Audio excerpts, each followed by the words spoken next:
Hello students, one of the probably asked question from anatomy paper first. Many times this question is being asked. We have already learned the lateral wall of the nose and paranasal sinuses. So please take a review of a paranasal sinuses and a lateral wall of the nose. As all of you know, the root of the nose, the features of the nose, you know better, the tip of the nose and the root of the nose. Then there is a nasal bone, and these are the two nostrils and nasal septum, as all of you know better.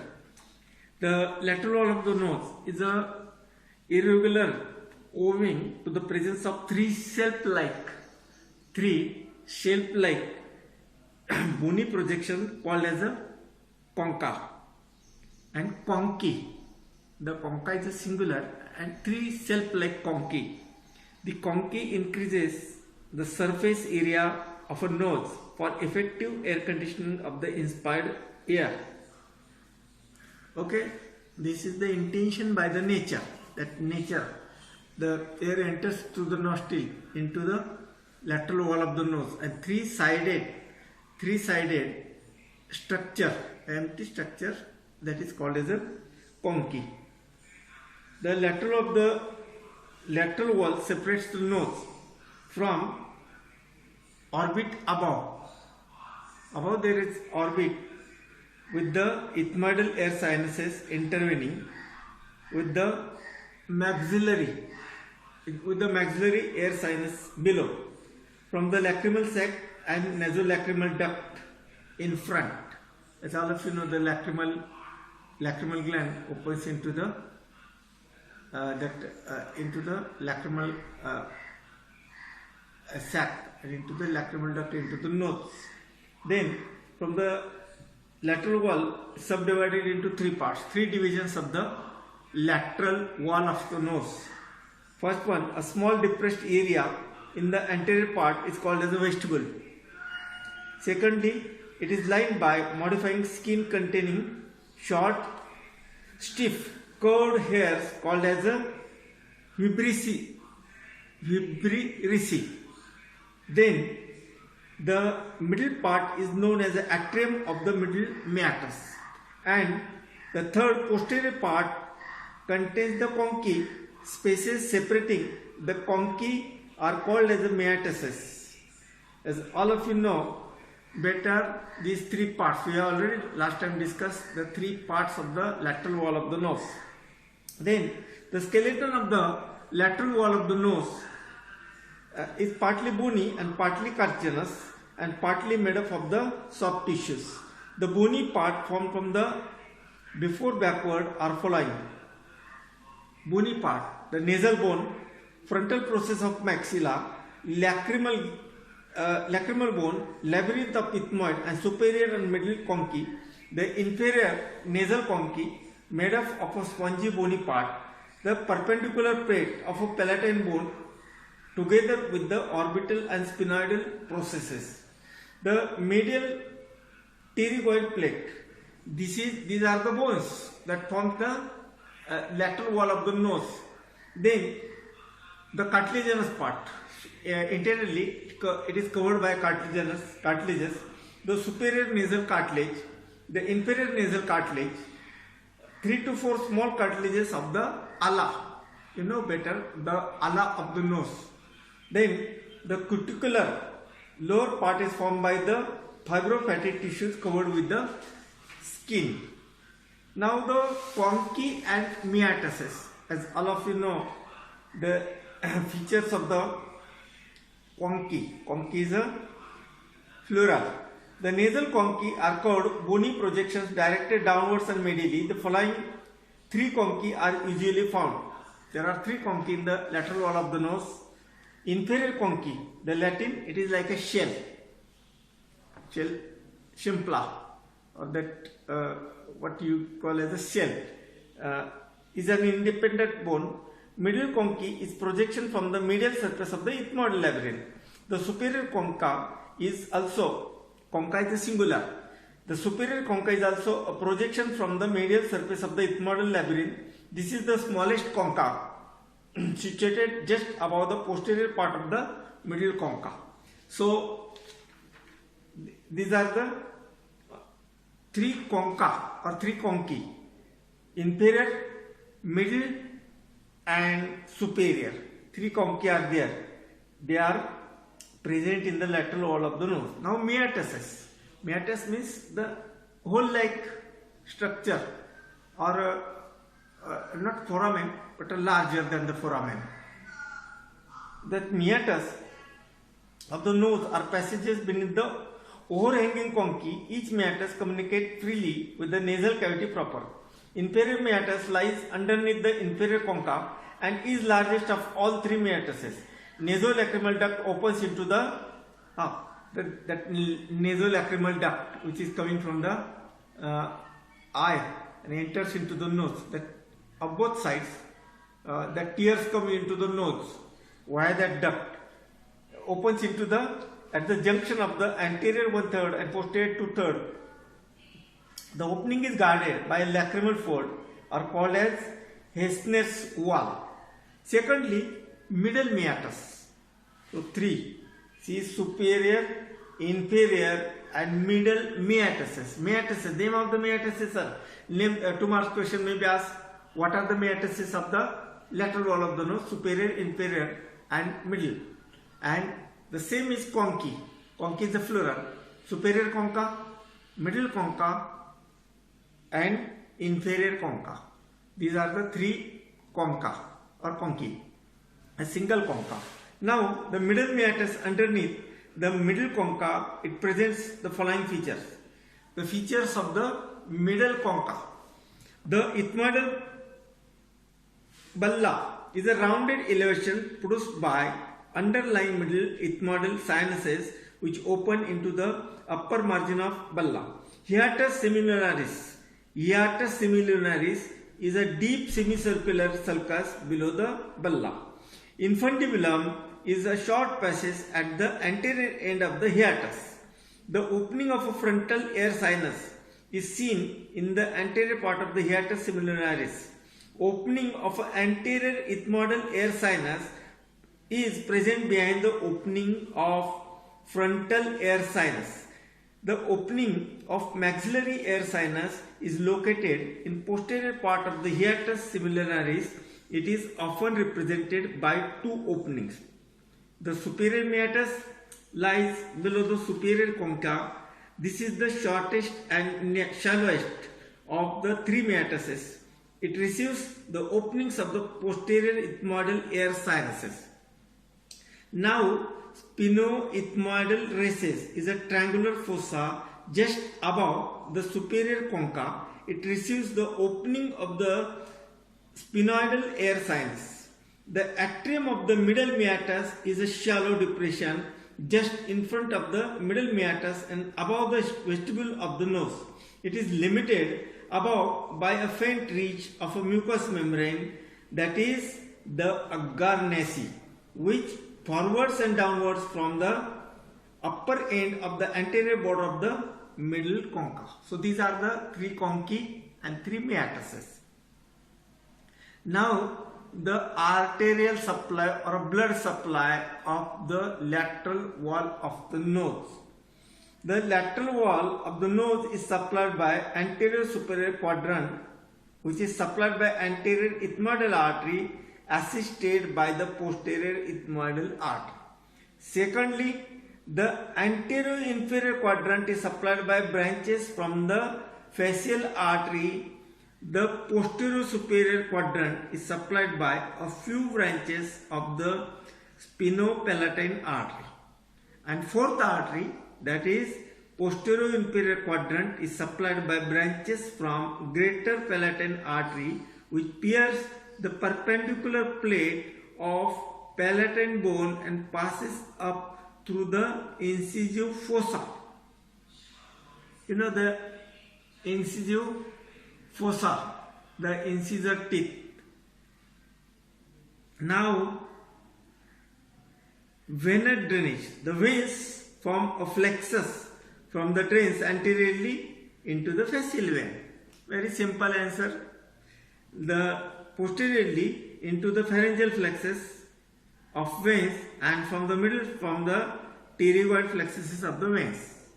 So the fascial vein, pharyngeal vein and pterygoid veins. Lastly, all the venous drainage takes place in these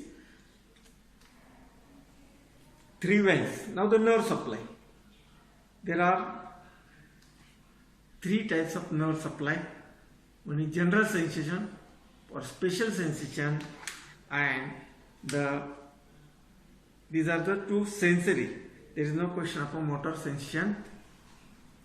The general sensation nerves are derived from the anterior superior quadrant, is supplied by anterior ethmoidal nerve. Anterior inferior quadrant is supplied by the anterior superior alveolar nerve branch of the infraorbital continuation maxillary nerve.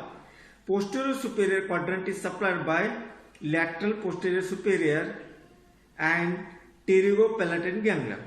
Then the posterior inferior quadrant is supplied by anterior palatine branch from the pterygopalatine ganglia.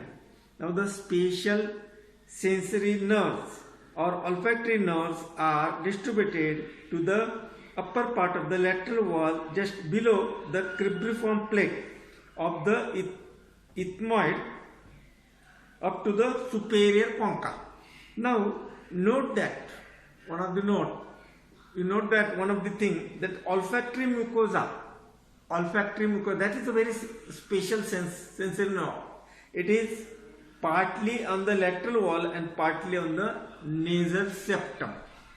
So that is also a special sense is supplied, that the sense of a smell travels via that olfactory nerve.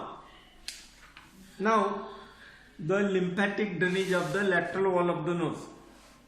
The lymphatic drainage of the lateral wall of the nose lastly opens into the retropharyngeal, submandibular, and all of these lastly opens into the deep cervical group of lymph nodes. The clinical anatomy of a lateral wall of the nose. There may be a congenital defect in the lateral wall. Congenitally, there may be some deviation, fault, structural fault in the development. But the hypertrophy of mucosa over the inferior nasal concha is a common feature of a allergic rhinitis, which is characterized by the sneezing, nasal blockage, and excessive watery discharge from the nose. This is only, but there may be in the clinical anatomy, there may be congenital anomaly in the structure of a lateral wall of the nose that disturbs the respiratory functioning. There may be suffocation, or even quickly due to the suffocation, the patient awakes urgently in the sleep during night. And the mucous membrane of that lateral wall of the nose and even that nasal septum is sensitive to some bacteria and that viruses, and leads to the they have a common cold. After exposure to the common air, they lead towards the sneezing, watery catarrhal discharge from the nose. So this is about the, you may see there are you have to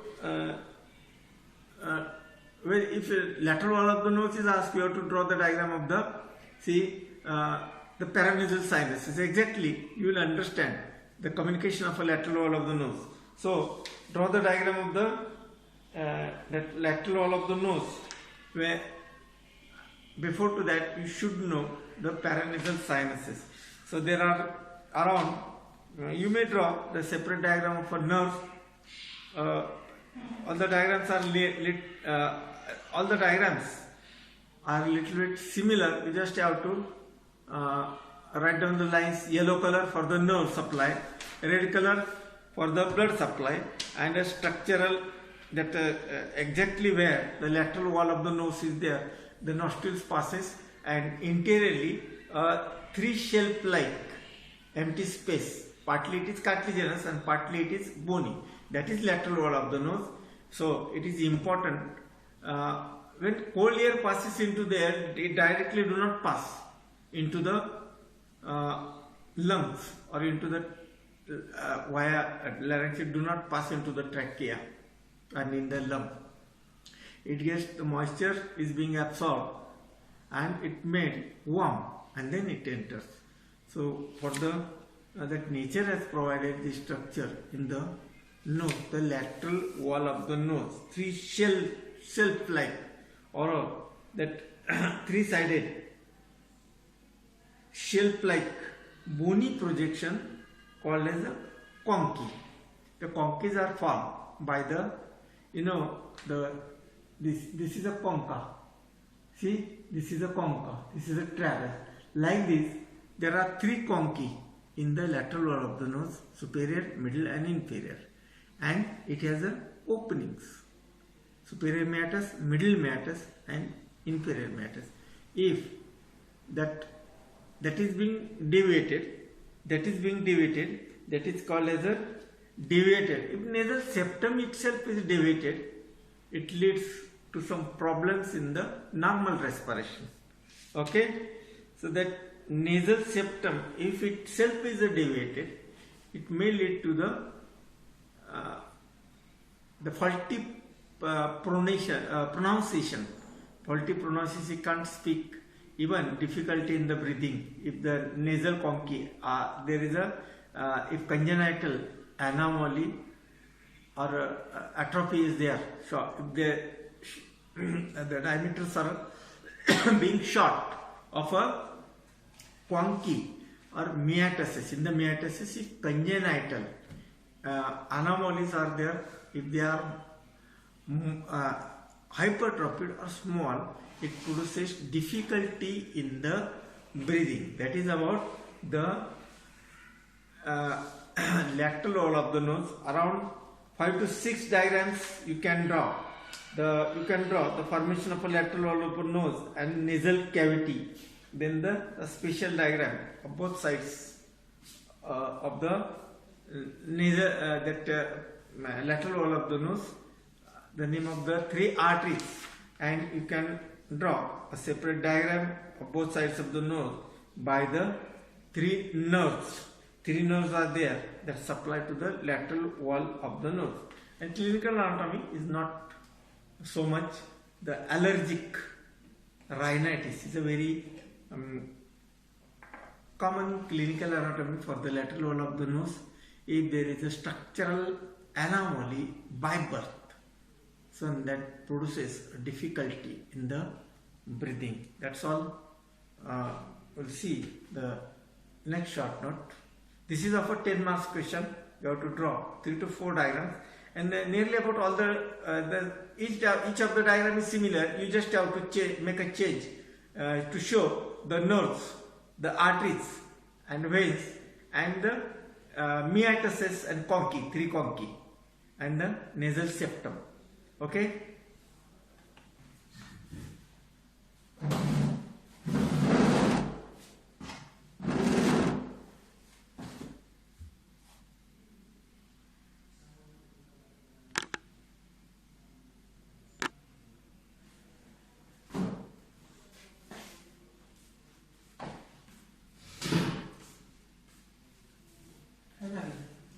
A quick review of a paranasal sinuses. As all of you know, nature has provided the empty spaces for the respiration, to make the moist air normal and to make the air warm and for a good pronunciation. The nature has made some empty spaces in the nose. They are paranasal sinuses. Para means below.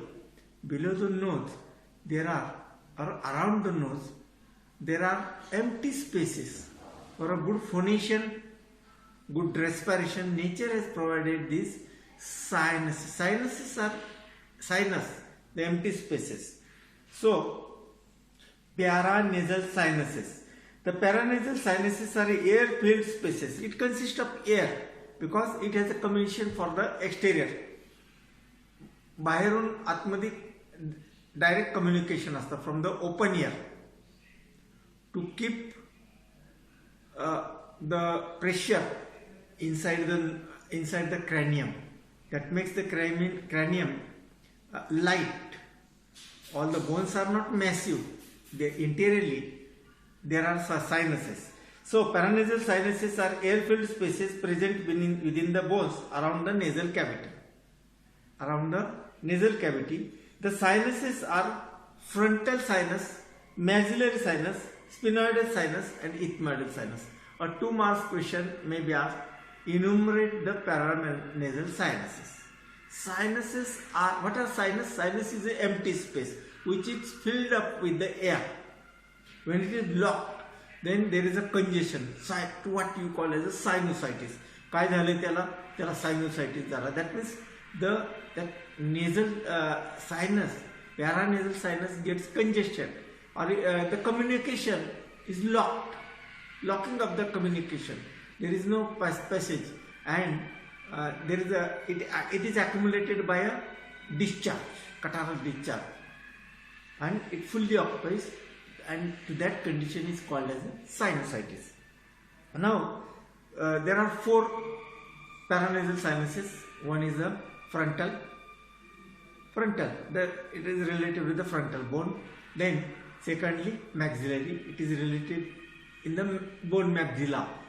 Secondly, at the base of the skull, the sphenoid bone and ethmoid bone, sphenoidal air sinus and the ethmoidal air sinus. All of these open into the nasal cavity. हे सगळे sinuses नाकामध्ये open होतात.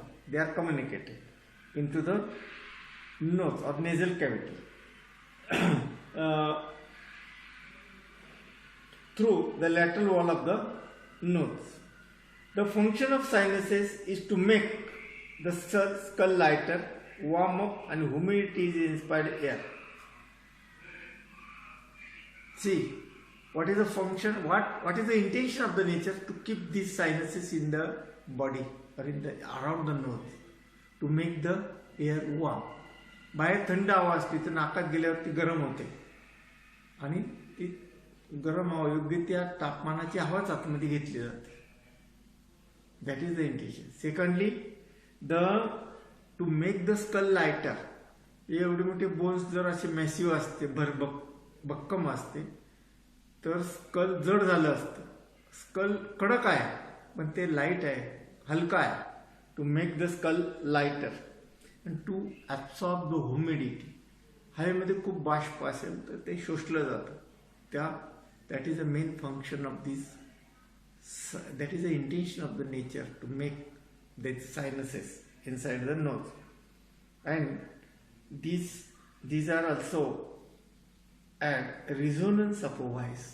आपला आवाज, आपण जे बोलतो, vocal chords मधून जे sound waves बाहेर पडतात, त्याला एक लयबद्धता देणे, to give resonance to the voice. आपल्या आवाजाला एक लयबद्धता देणं हे त्या पॅरानेझल सायनसचं काम असतं. आपण व्होकल कॉर्डमधून बोलतो, कंठातून बोलतो, पण ते शब्द आल्यानंतर ते लयबद्धरित्या बाहेर पाठवणं हे त्या पॅरानेझल सायनसचं काम असतं. An infection of sinuses is called as a sinusitis, in which voice is altered. आपल्याला सर्दी झाली की अर्थातच आपला आवाज बदलतो. नेझल कंजेशन झालं तर आपला आवाज बदलतो. सायनसेस आर रुडिमेंटरी और इवन ॲब्सेंट ॲट बर्थ. लहानपणी ज्यावेळेला जन्मल्या आपल्या बोनमध्ये किंवा नेझल बोनमध्ये सायनसेस नसतात, ते नंतर तयार होतात. The enlarge rapidly during the age of 6 to 7 years, time of eruption of a permanent teeth, and then after puberty. From birth to adult life, the growth of the sinuses are due to enlargement of the bones In old age, it is due to the resorption of the surrounding cancellous bone. The anatomy of individual sinuses is important as they are frequently infected. So first of all, the frontal sinus. The frontal sinus.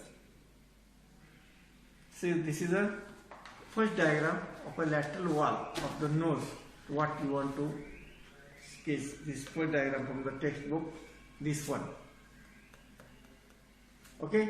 Now this diagram gives the relations of the lateral wall, from the lateral wall of the nose, that communicate via meatus with the sinuses. So this diagram is essential in the paranasal sinuses. And one more diagram is there. The first diagram that you must have to draw. This is the diagram of this. See, this diagram is essential for you to describe the paranasal sinuses. This diagram. Okay. Now this paranasal sinuses can be described by this diagram very better, and you yourself can understand during writing the paranasal sinuses how they are communicated with each other and to the lateral wall of the nose. Now the individual air sinus. First of all, the frontal sinus. The frontal sinus lies in the frontal bone deep to the superiociliary arch. It extends upwards above the medial end of the eyebrow and backwards into the medial part of the roof of the orbit.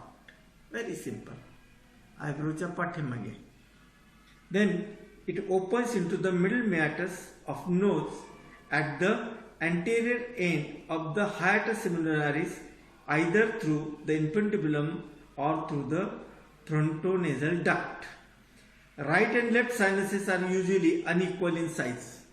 It's a वैशिष्ट्य असतं. Very special feature of this frontal sinus. They are not equal.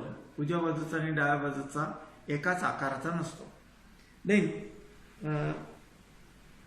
or rarely one of them or both of them may be absent. एखाद्याला ते sinuses नसतात. Their average height, width and anterior posterior depth of each about 2.5 cm. Sinuses are better developed in males than in females. Paranasal sinuses मध्ये frontal sinuses हे पुरुषांमध्ये मोठे असतात आणि चांगले विकसित developed असतात. Secondly, they are rudimentary or absent at birth. They are well developed between 7 to 8 years of age, but reach full size at the age of the puberty. Arterial supply. Supraorbital artery, venous drainage into the supraorbital and superior ophthalmic veins. Then the lymphatic drainage. The lymphatic drainage to the submandibular lymph node and nerve supply, supraorbital nerve. This is about the frontal air sinus. Now the maxillary sinus. Inside the maxilla, there is empty space filled up, and that is called as a maxillary sinus. Maxillary sinus lies in the body of a maxilla. And is largest of all the paranasal sinuses. It is pyramidal in shape with its base directed medially towards the lateral wall of the nose and apex directed laterally in the zygomatic process of the maxilla. It opens into the middle meatus of the nose, lower part of the hiatus semilunaris. The opening of the hiatus is nearer to the roof of the nose.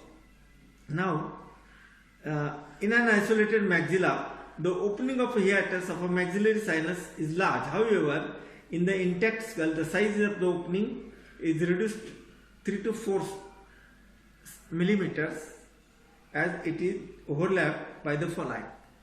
J separate maxilla separate केला तर ते opening असतं ते मोठं दिसतं आणि when the full skull along with the maxilla is there, that opening or that meatus is smaller. What are the reasons of it? First reason is from above by the uncinate process of the ethmoid and the descending part of the lacrimal bone. From below, inferior nasal concha. From behind, by the perpendicular plate of the palatine bone, it is further reduced in size by the thick mucosa of a nose. The size of a nose, the size of the sinus is variable. Average measurement of a size is height is 3.5 cm, width is 2.5 cm, and anterior posterior depth is 3.5 cm. The roof of that maxillary sinus is formed by the floor of the orbit. Very simple, you can see in this diagram. In this diagram also, the roof of the maxillary sinus, and even in this diagram, see the maxillary sinus. The roof of that maxillary sinus is related with the orbit. The roof is related with the orbit. Orbit is above.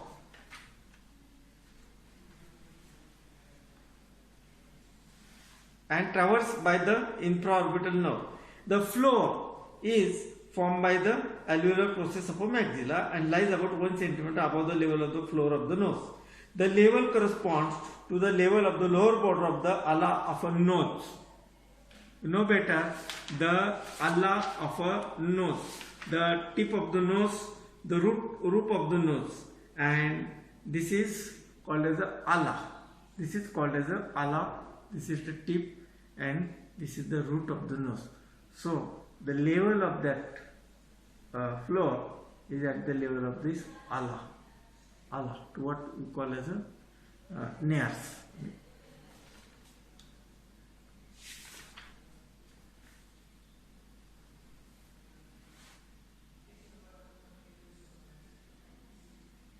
The level corresponds to the level of the lower border of the ala of the nose.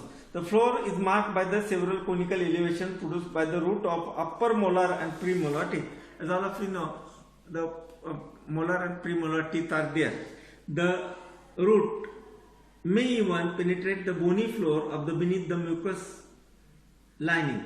The canine both may project into the anterolateral wall. The maxillary sinus is the first paranasal sinus to develop. Arterial supply, facial artery, infraorbital artery, greater palatine arteries, venous drainage into the facial vein and pterygoid fluxus of veins, lymphatic drainage into the submandibular nodes, nerve supply, posterior superior alveolar branches of a maxillary nerve and anterior and middle superior alveolar branches from the infraorbital nerve. Then the sphenoidal air sinus. The sphenoidal air sinus, it is situated in the sphenoid bone on the basis of the names. Frontal sinus, maxillary sinus, sphenoidal sinus, and their communication with the nasal cavity or with the lateral wall of the nose. The sphenoidal air sinus, right and left sphenoidal air sinuses are within the body of the sphenoid bone. Then the two sinuses are usually unequal in size, very similar to that of a maxillary sinus. Each sinus opens into the sphenoethmoidal recess of corresponding half of the nasal cavity. Each sinus is related superiorly to the optic chiasma and hypophysis cerebri. वरती pituitary gland असते आणि optic chiasma. The optic chiasma, right eye, the left eye and the right eye. The optic nerve crosses to each other. Then superiorly there is a pituitary gland or hypophysis cerebri laterally to the internal carotid artery and cavernous sinuses. Arterial supply, posterior ethmoidal and internal carotid arteries.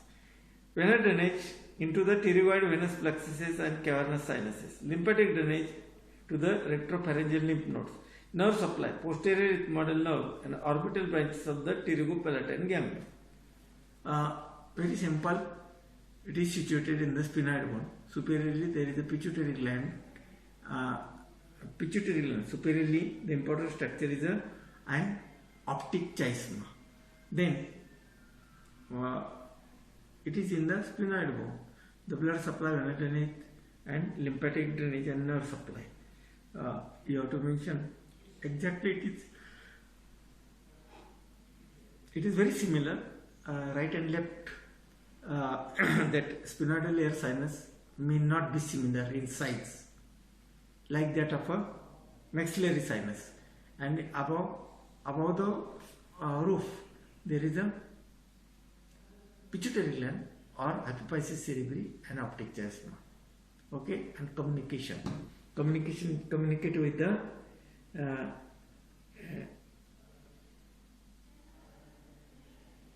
communicating with the nasal with the lateral wall of the nose in the nasal cavity. Now the ethmoidal sinus, the name itself suggests the ethmoidal, it is situated in the ethmoidal bone. The ethmoidal sinuses are numerous small intercommunicating spaces which lie within the labyrinth of a ethmoid bone. So they are numerous. The number may be more. They are completed from above by the orbital plate of a frontal bone and behind by the sphenoid conchae and orbital process of a palatine bone and anteriorly by the lacrimal bone. Sinuses are divided into anterior, middle and posterior groups. The anterior ethmoidal sinus is made up of a 1 to 11 air cells opens into the anterior part of the hiatus of a semillunaris. I again revise. It is anteriorly related with the sphenoidal conchae. The behind it is sphenoid conchae. The above it is with the frontal bone. Behind sphenoidal conchae and the orbital process of a palatine bone and anteriorly by the lacrimal bone. So inside there are multiple ethmoidal air sinuses. Basically there are anterior, middle and the posterior ethmoidal sinuses. They are grouped in 3. So that anterior ethmoidal sinus is 1 to 11 and they are supplied by anterior ethmoidal nerve and vessels. The lymphatics drain into the submandibular nodes. The middle ethmoidal sinus consisting of 1 to 7 air cells open into the middle meatus of a nose. It is supplied by the anterior ethmoidal nerve and vessels and the orbital branches of a pterygopalatine ganglion. The lymphatic drain into the submandibular nodes. Then the posterior 3 group of ethmoidal sinuses. The posterior ethmoidal sinus consisting of a 1 to 7 air cells open into the superior meatus of a nose. It is supplied by posterior ethmoidal nerve and vessels and the orbital branches of a pterygopalatine ganglion. Lymphatics drain into the retropharyngeal group of lymph nodes. Now, one by one, clinical anatomy of a paranasal sinuses. Very simple. Sinusitis. If you don't remember anything, this is a common site of a sinusitis by the tendency of the people in whom there is a catching. Some people catch cold very easily or very frequently. Infection of a sinus is known as sinusitis. It causes headache and persistent thick purulent discharge from the nose. Diagnosis is assisted by the illumination and radiography. A diseased sinus is opaque. Maxillary sinus is most commonly involved. It may be infected from the nose or from carries up to. Drainage of sinus is difficult because of a ostium lies at a higher level than the floor. Hence the sinus is drained surgically by making the artificial opening near the floor in one of the following 2 ways. See, if the sinus is infected and it is blocked, no way to come out. बाहेर जायला मार्ग नसतो, sinus मध्ये infection होतं. At that time, some surgical procedure must be done, and this is an ideal way. This is diagram. See this diagram. The puncture of the maxilla is done. This is the ideal site for the maxillary sinus puncture. Maxillary sinus may get punctured. Antrum puncture can be done breaking the lateral wall of inferior meatus and pushing the fluid and letting it drain through the natural orifice with head in dependent position. Secondly, opening can be made canine fossa canine fossa through the vestibule of the mouth deep to the upper lip. तोंडामधून from the upper jaw, in the canine fossa. In the canine fossa, the needle is being passed, or that opening is being done. Secondly, there may be carcinoma of maxillary air sinus, frontal sinusitis. डोकं दुखतं, frontal इथे डोकं दुखतं. It is due to the congestion of a frontal air sinus. Then ethmoiditis can cause edema of the lips secondary to the infection of the sinuses. That ethmoidal sinus, either ethmoidal sinus or frontal sinus, if it is congested or gets blocked by the fluid, then it may lead to the swelling of lips. Swelling of lips. The pain from the ethmoidal sinus may be referred to a forehead, as both are supplied by ophthalmic division of a trigeminal nerve. See, ethmoidal air sinus pain may be referred as a forehead. Infection ethmoidal sinus झाले आणि दुखतं हे. So you must have to keep a radiography. In the radiography, the sinuses look opaque.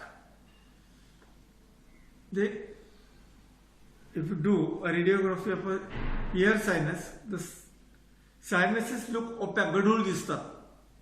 So that is the indication. Opacity is a clinical feature of a sinusitis, and there may be a pain in the muscles of the face, trigeminal muscles which supply to the facial region as a motor nerve.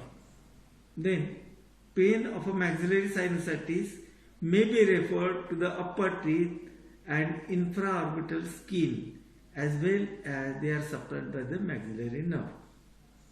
So maxillary sinusitis may give rise to the toothache, pain in the teeth. So one must have to keep in mind this referred pain, because the maxillary nerve has a supply to a branch of the maxillary nerve supply to the maxillary air sinus, and it also supply to the teeth as a infraorbital skin. Here, skin over this orbit is supplied. So such a referred pains may be there in the inflammation or sinusitis of the inside the maxilla. So that is all about the paranasal sinuses. Now, 2 marks question: what is the blood supply of the lateral wall of the nose? Name, second question, name the metastasis of the lateral wall of the nose. 3 metastases are there: superior, middle and inferior. Name the 3 conchi of a paranasal sinuses, that is superior, middle and inferior. The conchi is a plural, concha is a singular. Now name the paranasal sinuses: frontal, maxillary, ethmoidal, interiorly ethmoidal and sphenoidal air sinus. They communicate with the nasal cavity. They communicate with the lateral wall of the nose. Okay, now this is all about the revision of a lateral wall of the nose. So you have to draw the diagram of a lateral wall of the nose. See, this is the diagram of the nose. Diagram of the nose, of a lateral wall of the nose, and this one is a diagram of the arterial supply. The diagrams are same. You just have to give a red color for the artery, yellow color for the nerve, and For a general features of the paranasal sinus, these two diagrams you have to draw. This is expected 10 marks question. The speed depend on you. How much answer you have to write, and you have to answer the 2 marks questions also. Okay.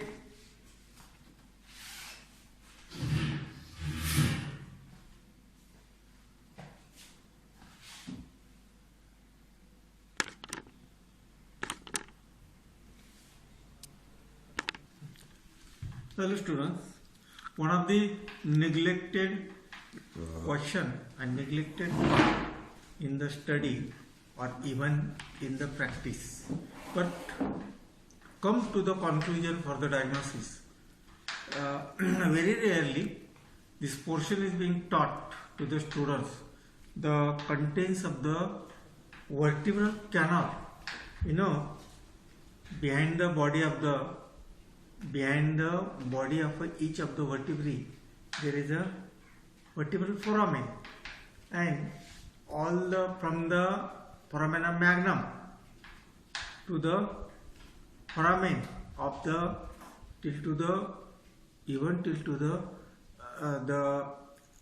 lumbar vertebrae, sacral vertebrae, there is a foramen. There is a foramen for passing the meninges. So what does it contain throughout the inside all of you we know there is a spinal cord covered by 3 meninges: the dura mater, arachnoid mater and pia mater. This is a common information, as all of you know. Interiorly there is a spinal cord, and there is also a CSF in the subarachnoid space in between the dura mater and arachnoid mater. There is a space, and that is occupied by a fluid called as the synovial fluid, the cerebrospinal fluid. So this is a common information, as all of you know. Then when the vertebrae are put into sequence, their vertebral foramen lie in one below for the other, forming a continuous canal which is called as a vertebral canal. If you keep the vertebrae one on each other from first atlas axis, third, fourth, fifth, cervical, thoracic vertebrae, lumbar vertebrae, and lastly the sacrum and coccyx. In the interior, in the posterior to the bodies of every vertebrae, there is a canal, and there is a foramen, and that will form. All the 33 vertebrae will form a canal called as a vertebral canal. This canal contains 3 meninges with their spaces and the spinal cord including the poda equina. The intervertebral foramina are a pair of a foramina between the pedicles of adjacent vertebrae. Each it is behind the body and in between 2 pedicles. There are transverse processes laterally and posteriorly the spinous process. So in between 2 pedicles there is a foramen that is occupied by the meninges.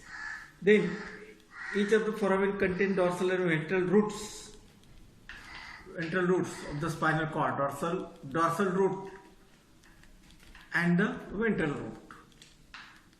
As all of you know better, the TS of the spinal cord. Then that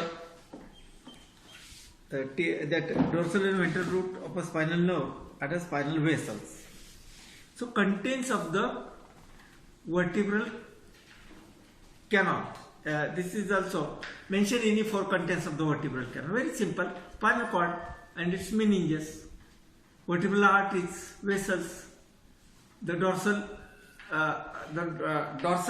and the ventral divisions of the spinal nerve or a primary rami of a spinal nerve. You can write the 2 marks question. Yesterday we have discussed this question as a 2 marks question from the contents of the vertebral canal. So vertebral canal contains following things: from outside inward, epidural and extradural space, thick dura mater, or also called as a pachymenix. Then subdural capillary space, delicate arachnoid matter, wide subarachnoid space containing CSF. Where exactly the CSF is there? CSF is in the subarachnoid space in between the dura mater and arachnoid mater. From pia mater, the arachnoid and pia mater together form the leptomeninges.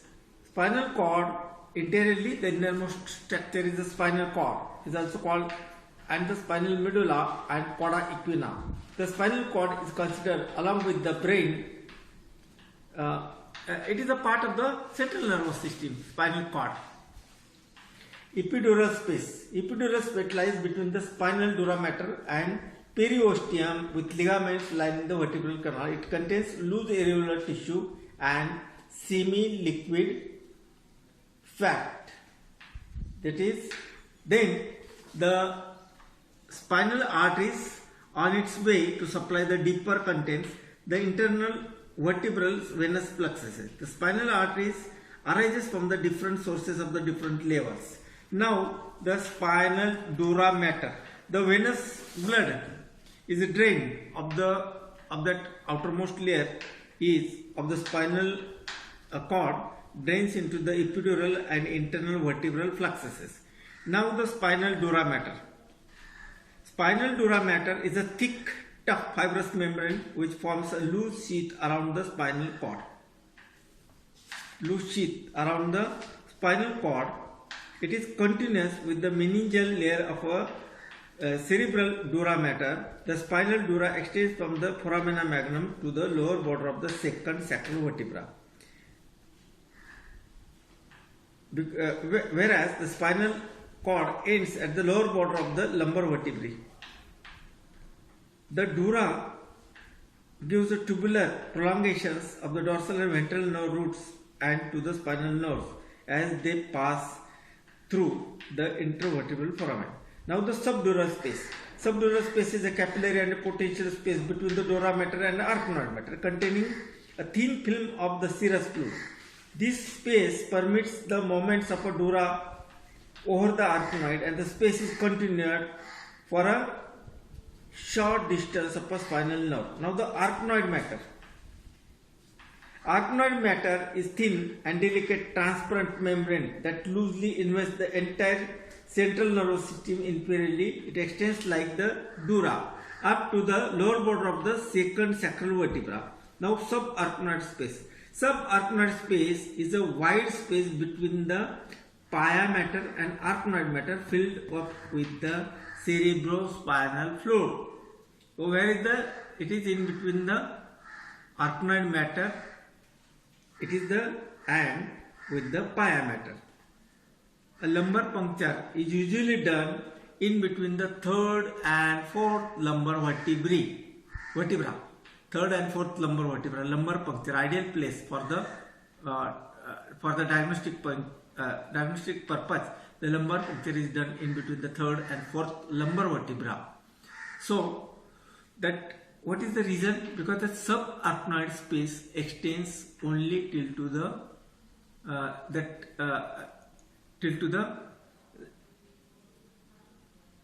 spinal cord extends only till to the lower border of the first lumbar vertebra. So below there is no spinal cord. So there is no chance of an injury to the nerves of the spinal cord or the spinal cord. So the needle is being penetrated in between the third and fourth lumbar vertebra to get the cerebrospinal fluid. Now the innermost spinal pia mater that covers the spinal cord. The spinal pia mater is thicker, firmer and lies vascular than the cerebral pia, but both are made up of the layers. Outer layer, it has two layers. The outer layer, or it is also called the epipia, containing the larger vessels, and inner pia gilla or pia intima, which is in contact with the nervous tissue. Between the two layers there are many small blood vessels and also cleft-like spaces which communicate with the subarachnoid space. The pia mater closely invests the spinal cord and continues below to the spinal cord as the phylum terminates. Posteriorly, the pia mater is adherent to the posterior median septum of the spinal cord and is also connected to the arachnoid by a fenestrated subarachnoid septum. Anteriorly, the pia is folded by the anterior median fissure of the spinal cord. The thickest is the mouth of the fissure to form the median and longitudinal glistening band called as a linea splendens.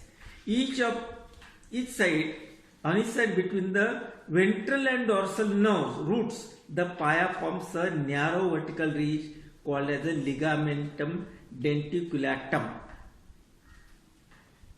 So this is the diagram of a ligamentum denticulatum. See, this one is the diagram of a ligamentum denticulatum.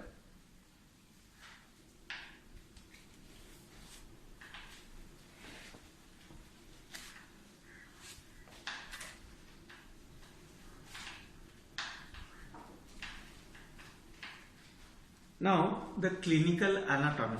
So one more diagram. You must have drawn the diagram in your 11, 12, the TS of the spinal cord. That anterior primary rami, ventral root and dorsal.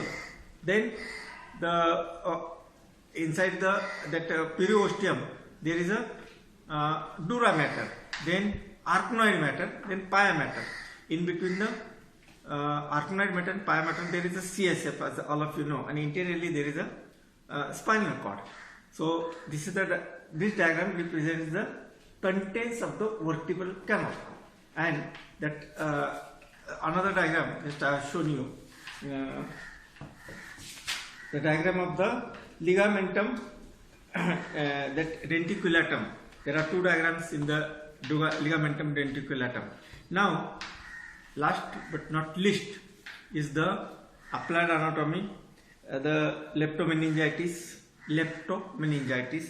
the inflammation due to the infection of the leptomeninges. Pia mater and arachnoid mater is known as a meningitis. As inflammation of these matters is called as a meningitis, as all of you know. The certain bacteria or that specific bacteria that causes the inflammation of the meninges of the brain. This is the commonly tubercular and pyogenic. They are characterized by a fever, marked headache, rigidity and congestion of a head, often accompanied by delirium and convulsions, and changed biochemistry of CSF. CSF pressure is raised, its proteins and the cell contents are increased, and the sugars and chloride are selectively diminished. That is leptomeningitis. Secondly, lumbar puncture. For the diagnostic purpose, for the giving the anesthesia, lumbar puncture is done. Mainly the indication is for the two purpose. Lumbar puncture कशासाठी करतात? पहिली गोष्ट म्हणजे for the investigation of a CSF, and secondly for the anesthesia, that is especially for the lumbar anesthesia or the lower extremity anesthesia. Then lumbar puncture in adult, patient is lying at the side of a maximally flexed spine. The line is taken between the highest point of a spine of a L4 level, skin locally anesthetized, and lumbar puncture of needle with trocar inserted carefully between the L3 and L4 spines. Needle courses through skin, fat, supraspinous and interspinous ligaments, ligamentum flavia, epidural space, dura, arachnoid and subarachnoid space to release CSF. पुढे पुढे circuit जातात needle आणि एक थेंब पडला की थांबतात. That is a sub arachnoid space in between the arachnoid matter and pia matter. Secondly, lumbar puncture in infant during second month of a life, spinal cord is usually reaches L3 level, and lumbar puncture is needle is infused in flexed spine between the L4 and L5. लहान मुलांमध्ये चौथ्या आणि पाचव्या spines मधून needle pass करतात in infant. Then the cisternal puncture cisternal puncture. If there is a blockage of the CSF, this procedure is rather difficult and dangerous. The cerebellomedullary cistern is approached through the posterior atlanto-occipital membrane. Then, in between the atlas vertebra and axis. Then the lumbar epidural. Epidural space is the space between the vertebral canal and dura mater. The epidural space is deeper in the midline. The procedure is the same as a lumbar puncture. The needle so reach only for the epidural space, not deep to it in the dura mater. Epidural space is utilized for giving anesthesia or analgesia. So epidural space generally to give the general anesthesia, that's subarachnoid space is used. General anesthesia, needle is being little bit withdrawn to give the spinal anesthesia. In the caudal epidural, the needle is passed through the sacral hiatus. Sacral hiatus, as all of you know, the sacral hiatus. The spinous process of a fifth lumbar sacral vertebrae fail to unite together, and the transverse processes, the laminae, not transverse, the laminae of a fifth sacral vertebrae fail to unite together to form the spine, and that is called as the sacral hiatus on the posterior and lower aspect of the sacrum. I have shown you many times. So, in that, the needle is being passed, and the needle passes through the posterior sacrococcygeal ligament to enter the sacral canal. Then the hub of a needle is lowered so that it passes through the sacral canal. This space lies below S2. So this is for the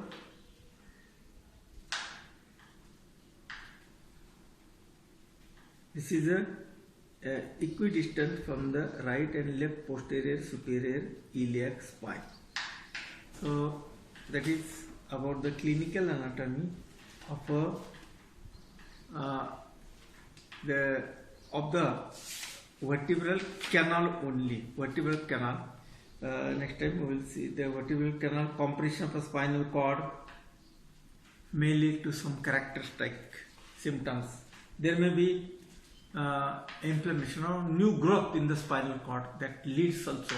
It depends on where the exactly growth is. Then the compression of a cauda equina, which gives rise to the flaccid paraplegia.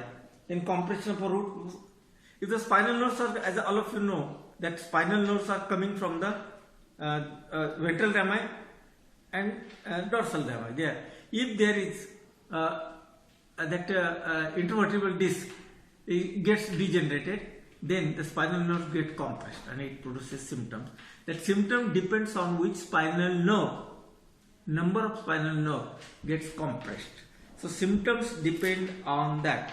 There are also vertebral system of veins with the vertebral venous sinuses, venous plexuses assumes importance in certain diseases.